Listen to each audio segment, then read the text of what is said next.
Bem-vindo ao canal Facamp. Vamos discutir uma questão que aflige o mundo moderno: a água. 1 bilhão de pessoas, 15% da população do mundo, não tem acesso a nenhuma fonte de água em um raio de 1 quilômetro. Estima-se que diariamente mais de 200 milhões de horas são gastas por mulheres e crianças para obter água, em geral poluída. Hoje, mais da metade das pessoas tem acesso a uma água de pior qualidade que a dos romanos, de 2000 anos atrás. O acesso à água é um direito humano. Pois é, professora. E você sabia que a água cobre mais de 70% do planeta, mas apenas 2,5% da água existente é doce? E, na verdade, o problema é mais grave do que parece. De toda a água doce do mundo, 99% estão nas geleiras ou embaixo da terra, ou seja, quase sempre inacessíveis. Isto é, a quantidade de água que está verdadeiramente disponível para a humanidade é muito pequena, apenas 1%. É isso mesmo. E a distribuição da água doce no mundo é bastante desigual. Veja bem, apenas 6 países, Brasil, Rússia, Canadá, Indonésia, China e Colômbia, possuem 50% de toda a água doce do mundo. E a distribuição de água nestes países também é bastante desigual. No Brasil, que é o país mais rico em água doce do mundo, 80% da água estão na Amazônia, a região menos povoada do país. Nas regiões litorâneas acontece o contrário. Temos 45% da população urbana e apenas 3% da água doce. Além de possuir esta grande abundância de água na superfície, o Brasil tem outra vantagem: consideráveis reservas de água subterrâneas aproveitáveis. A água de poços e aquíferos chega a quase 50% da água doce disponível na superfície. Esta água subterrânea já é importante hoje para o abastecimento dos estados de São Paulo, Paraná, Rio Grande do Sul e Mato Grosso do Sul. Incrível como o Brasil é um país rico desse ponto de vista, né? Vamos ver agora como a água é utilizada. Quando falamos de água no nosso cotidiano, estamos pensando sobretudo no seu uso doméstico.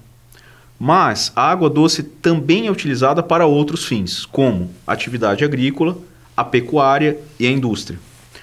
No mundo, em média, 59% da água é utilizada pela agricultura e 18% pela indústria.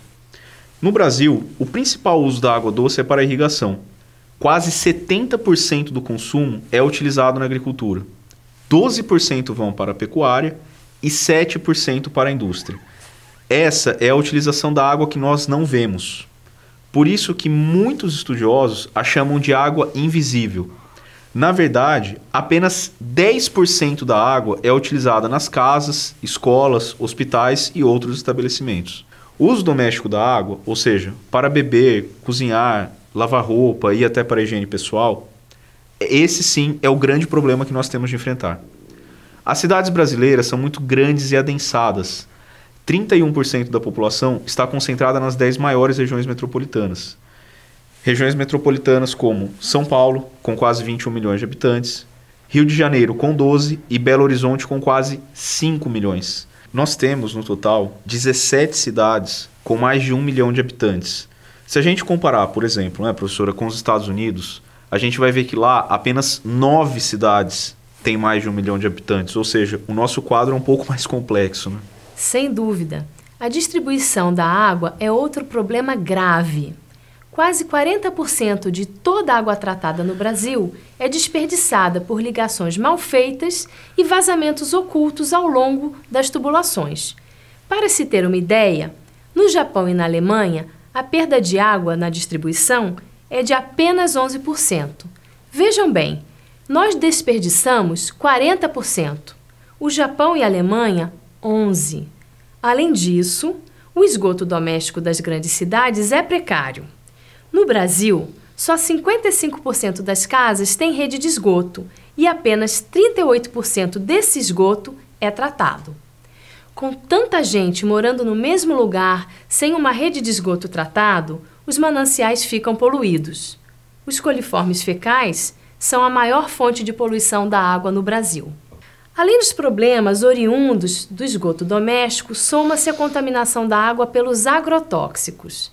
Não podemos esquecer que o Brasil é o maior consumidor mundial de agrotóxicos, e isso é gravíssimo. Grandes cidades, densas, pouco planejadas e com precário tratamento de esgoto, são comuns em países populosos. O esgoto realmente agrava a falta de água.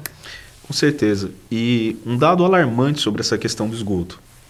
No mundo de hoje, 2,5 bilhões de pessoas ainda não têm banheiro.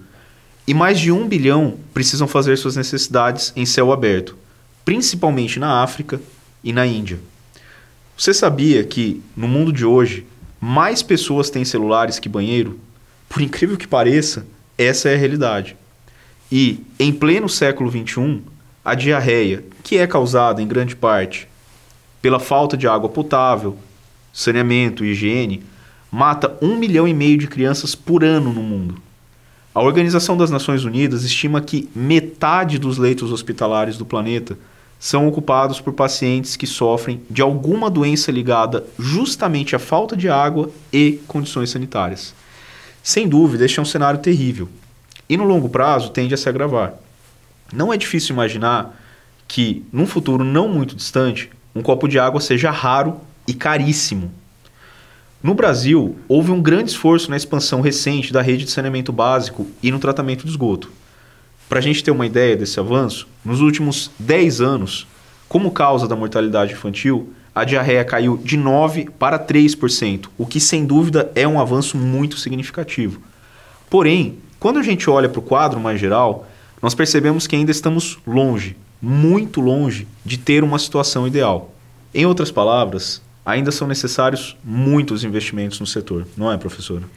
Sim, nós estamos vivendo uma crise de abastecimento de água em São Paulo.